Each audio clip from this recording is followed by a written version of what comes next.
Pada video kali ini, insya Allah saya akan membahas tentang definisi Al-Quranul Karim. Jangan kemana-mana, tonton terus video ini sampai selesai.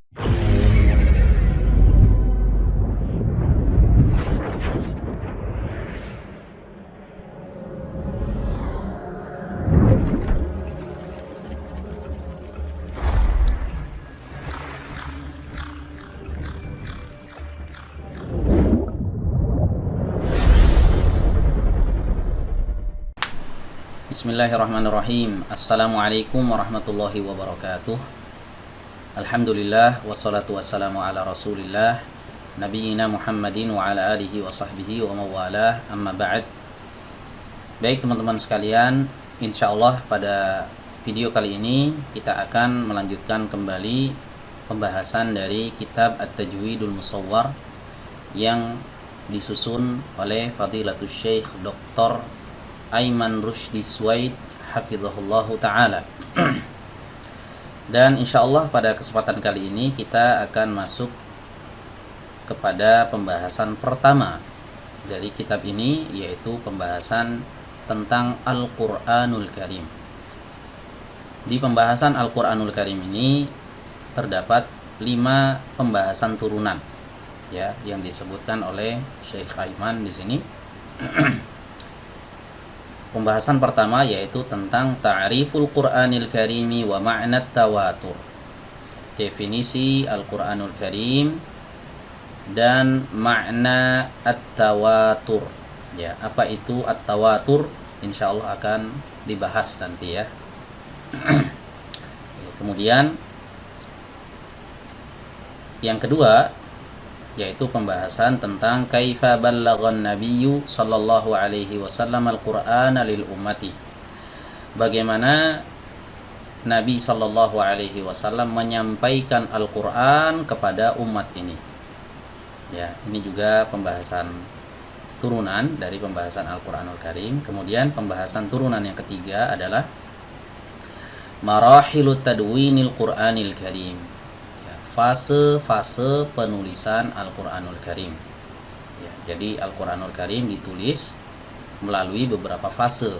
Nah, fasenya ini nanti akan dibahas secara mendetail oleh beliau di pembahasan yang ketiga ini ya. Kemudian pembahasan yang keempat yaitu an-naqlu sautiyu lil Quranil Karim ya, penukilan yang berupa suara ya, terhadap Al-Quranul Karim ya, penukilan Al-Quranul Karim, tapi penukilannya ini bersifat suara ya.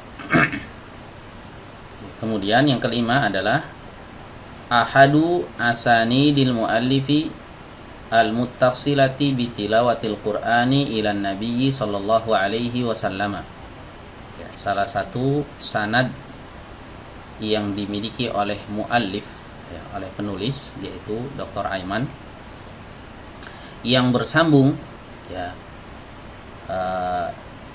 sanad tilawah Al-Quran yang bersambung kepada Nabi Sallallahu Alaihi Wasallam ya. Ini juga akan dibahas sebagai pembahasan turunan dari pembahasan inti yaitu Al-Quranul Karim. Baik, kita masuk ke pembahasan turunan yang pertama ya teman-teman ya, yaitu pembahasan ta'riful Qur'anil Karim, definisi Al-Qur'anul Karim ya. Apa itu Al-Qur'anul Karim? Beliau di sini membawakan definisi Al-Qur'anul Karim yang paling kuat menurut beliau ya, yang paling sahih menurut beliau, karena kalau kita membaca kitab-kitab ya, terutama kitab Ulumul Quran ya, pasti diawali dengan definisi Al-Quran, dan para penulis kitab itu berbeda pendapat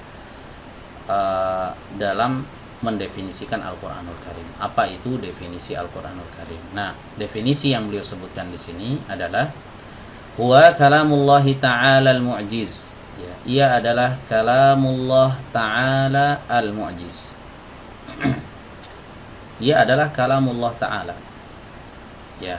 Definisi ini secara tidak langsung membantah keyakinan orang-orang Mu'tazilah yang menganggap bahwa Al-Quran adalah makhluk ya. Maka kita Ahlus Sunnah wal Jamaah meyakini bahwa Al-Quran bukan makhluk, tapi dia adalah kalamullah ta'ala, firman Allah ta'ala.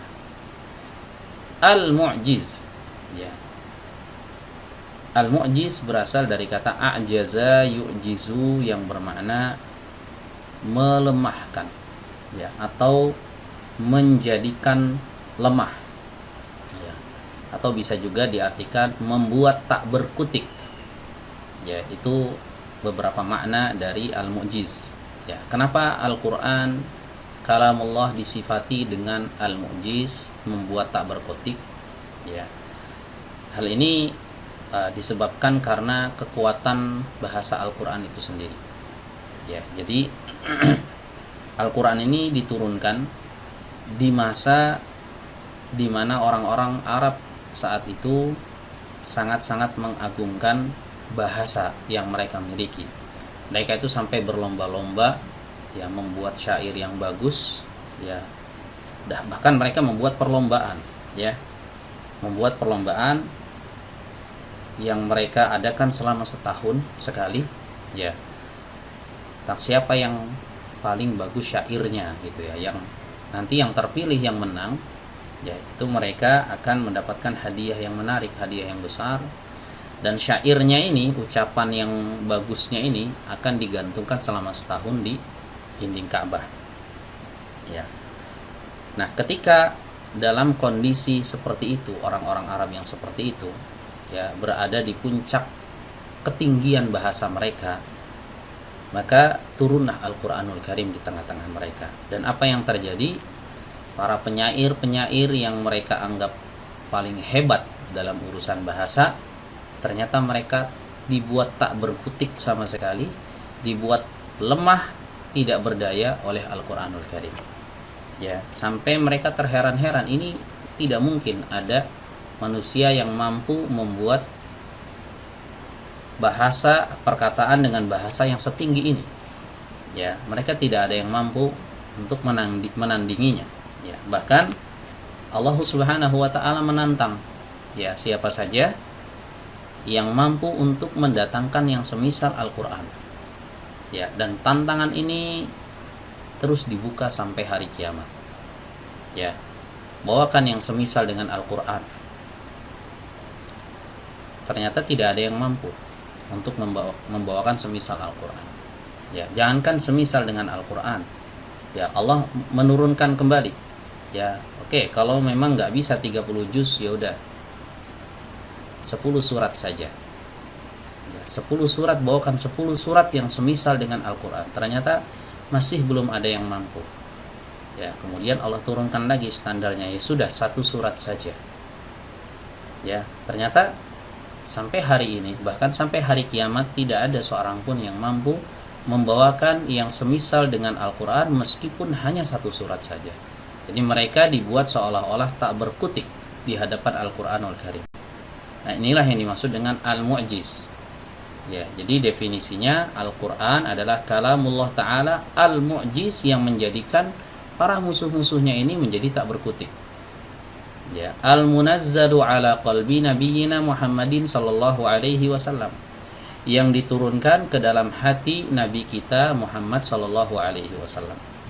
Nah, definisi ini, bagian yang ini ini juga menunjukkan kepada kita bahwa Al-Quran diturunkan oleh Allah langsung ke dalam hati Nabi kita Muhammad sallallahu alaihi wasallam, ya. Sebagaimana hal ini juga selaras dengan apa yang Allah Subhanahu wa taala firmankan di dalam surat Asy-Syu'ara, ya, di mana Allah berfirman di surat Asy-Syu'ara, nazala bihir ruhul amin, ya, bahwa Jibril, ya, datang dengan membawanya, turun dengan membawanya, yakni membawa Al-Quran, ala qalbika litakuna minal munzirin, ya, ke dalam hatimu wahai Muhammad, ya, agar engkau menjadi seorang pemberi peringatan, bilisanin arabiyyin mubin, dengan bahasa Arab yang jelas, yang nyata, ya.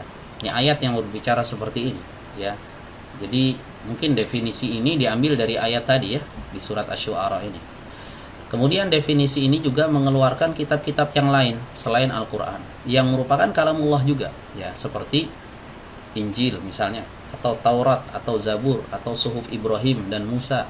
Ya, ini juga sama kalamullah taala al-mu'jiz, tapi tidak diturunkan kepada Nabi Muhammad sallallahu alaihi wasallam. Jadi yang namanya Al-Qur'an itu dia adalah kalamullah taala al-mu'jiz yang membuat lawannya tak berkutik dan diturunkan ke dalam hati Nabi kita Muhammad sallallahu alaihi wasallam. Al-muta'abbadu bitilawatihi, ya, terhitung ibadah hanya sekedar membacanya saja. Dari bacaannya saja itu sudah dihitung seseorang itu beribadah kepada Allah. Nah, untuk definisi yang ini ya mengeluarkan ya perkataan-perkataan yang sekedar membacanya itu tidak bernilai ibadah. Misalnya seperti hadis qudsi. Ya, hadis qudsi itu firman Allah yang Allah turunkan ya juga kepada Rasulullah SAW, tapi bukan Al-Qur'an. Ya, salah satu perbedaan hadis qudsi dengan Al-Qur'anul Karim salah satunya adalah Al-Qur'anul Karim adalah al-muta'abbadu bitilawatihi. Sekedar membacanya saja, bacaannya saja itu sudah terhitung ibadah. Bacaannya saja sudah terhitung ibadah. Ya, sementara hadis qudsi tidak. Meskipun itu firman Allah juga yang dinukil oleh Rasulullah SAW, disampaikan oleh Rasulullah SAW, ya, tapi itu tidak dihitung ibadah sekedar membacanya saja. Ya. Nah, untuk definisi bagian yang ini sepertinya mengambil dari sebuah hadis, ya, di mana Rasulullah SAW bersabda, "Man qara'a harfan min kitabillah falahu hasanah wal hasanatu bi asyri amsalihah." Ya, barang siapa yang membaca satu huruf dari Al-Qur'an, maka dia akan mendapatkan satu kebaikan, dan satu kebaikan ini akan dilipat gandakan menjadi 10 kebaikan. Kemudian beliau melanjutkan, la aqulu alif lam mim harfun walakin alifun harfun wa lamun harfun wa mimun harfun. Aku tidak mengatakan alif lam mim itu satu huruf, kata beliau. Ya, tapi alif satu huruf, lam satu huruf, mim satu huruf. Jadi ketika seorang membaca alif lam mim, maka dia akan mendapatkan 30 kebaikan. Ya, sekedar membaca alif lam mim saja. Ya, apalagi ketika seorang itu mengamalkan apa yang dibaca. Apalagi ketika seorang itu mendakwahkan, menyebarkan. Ya, maka pahalanya insya Allah lebih besar lagi.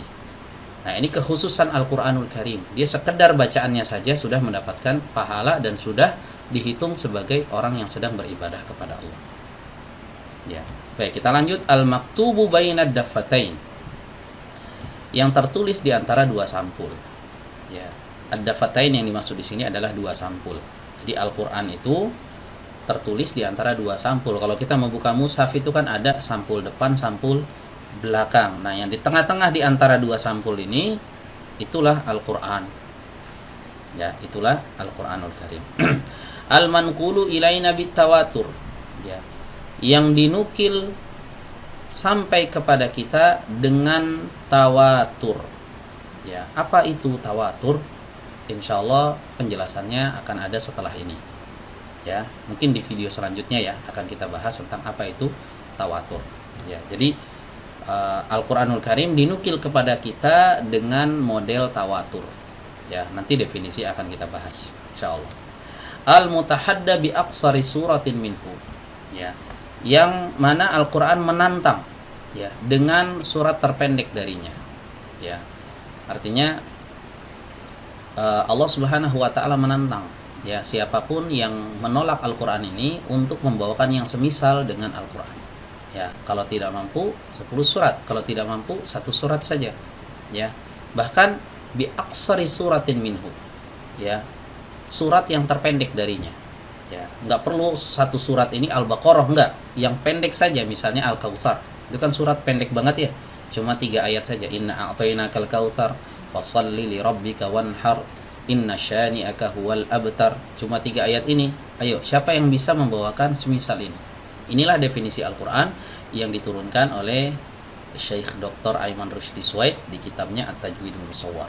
Demikian yang bisa saya sampaikan. Kurang lebihnya mohon maaf. Wassalamualaikum warahmatullahi wabarakatuh.